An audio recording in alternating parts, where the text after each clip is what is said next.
Dios los bendiga. Esta es la segunda parte sobre el capítulo 2 de Romanos, que habla acerca de la conciencia y se hace mención luego del Espíritu Santo en Romanos 9:1. Verdad digo en Cristo y no miento, mi conciencia me da testimonio en el Espíritu Santo. Y hablamos que el Espíritu Santo habla a la conciencia del hombre, de que todos nacemos en nuestro corazón con la ley de Dios y hay un factor enemistad. Y hablamos de que la justicia de Dios se revela en el capítulo 1 contra toda impiedad y toda injusticia. Pero en el capítulo 2, allí comienza a hablar de los judíos y la ley, del justo juicio de Dios, que aunque los gentiles cometen esos pecados, los judíos tienen el conocimiento de Dios a través de su palabra, a través de la ley de Dios. Entonces usted ve el capítulo 1 y los judíos afirman, sí, los gentiles son de esa manera, pero el capítulo 2 es una reprensión a los judíos, es como una bofetada cuando están leyendo, porque no se trata solamente de juzgar, sino de que entender quién es Dios. Para los judíos resultó ser ofensivo el capítulo 2. Los judíos estaban seguros de que Dios los consideraba como personas especiales, que los trataría con favoritismo, sencillamente por ser descendientes de Abraham y por la circuncisión como señal del pacto. Pero el judaísmo y el cristianismo tienen que ver más con un carácter similar a Dios, que con la misma circuncisión. Por eso dice en Romanos 2:25, dice allí: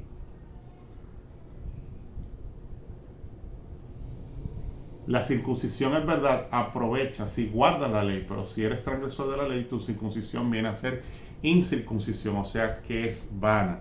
Pues como habíamos dicho en Romanos 2:13, pues no son los oidores de la ley los justos ante Dios, sino los que obedecen la ley, esos serán justificados. Entonces, muchos de los supuestos judíos, tú tienes el sobrenombre de judío, descendientes de Abraham, pero que no son realmente hijos de Dios.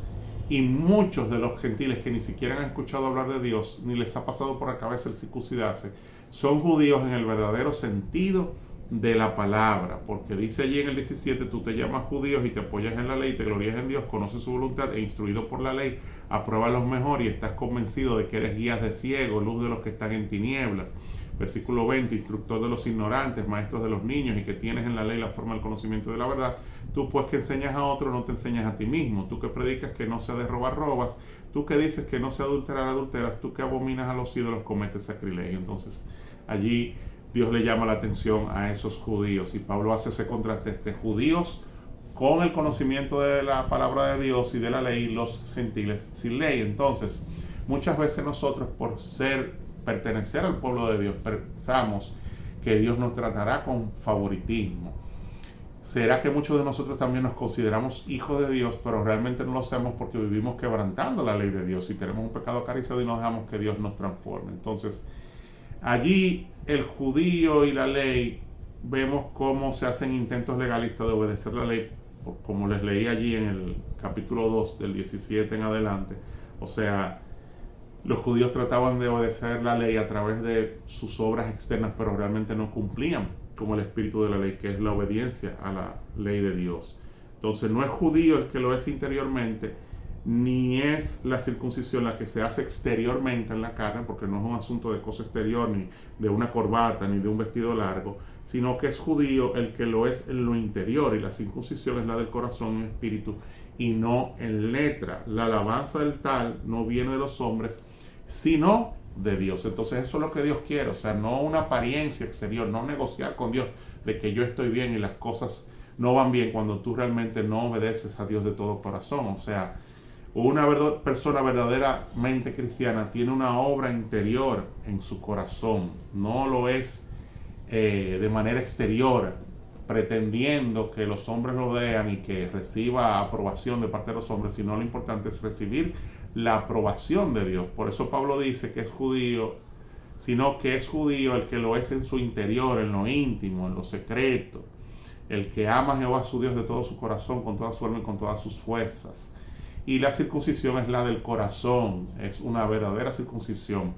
Circuncidad pues el prepucio de vuestro corazón y no endurezcáis más vuestra cerviz, Deuteronomio 10:16. Entonces aquí nos habla también que esa circuncisión es en espíritu, y es la segunda mención que hace Pablo del Espíritu de Dios en el libro de Romanos. En espíritu, allí, como dijimos, el Espíritu nos habla la conciencia, el Espíritu nos convence de pecado, trae convicción, unas cosas que tú tengas un conocimiento acerca del pecado. Yo sé que es malo robar, yo sé que es malo mentir, yo sé que es malo codiciar y otras cosas que el Espíritu Santo tú dejes que entre en tu vida y traiga convicción a nuestra mente. Con mayor precisión sea plasmada la ley de Dios en nuestra mente y nosotros decidamos obedecer. Y eso solamente pasa de manera sobrenatural, con un arrepentimiento que solamente lo da el Espíritu de Dios.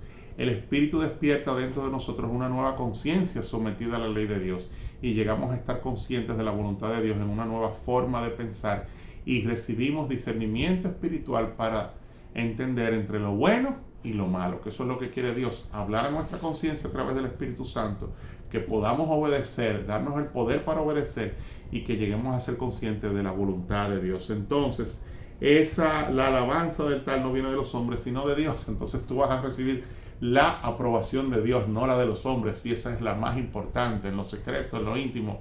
Tú vas a recibir el gozo de obedecer a Dios, la gratitud de obedecer a Dios y de estar bien con Dios a través de su justicia, de su gozo y de su Santo Espíritu. Entonces la santificación comienza a tomar posesión de nosotros cuando nuestra manera de pensar cambia. Por eso es importante escuchar la voz del Espíritu Santo a nuestra conciencia.